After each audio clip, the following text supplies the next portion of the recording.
What you just saw right there was the explosion that happened at the port in Beirut, Lebanon.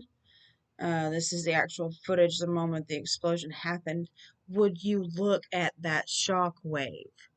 Just had to share this with you guys. I just found it on Twitter.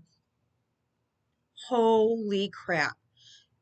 Does anyone know what happened? If you guys know what happened, please comment down below.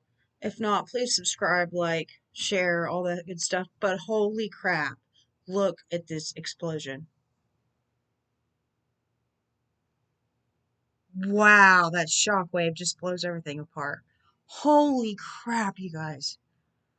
Oh, I hope you have a great day. This is really, really troubling. Very troubling to me.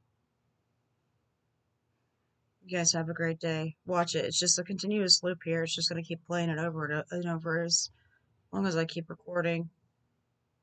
That gets it pretty good where you guys can watch it. Boom.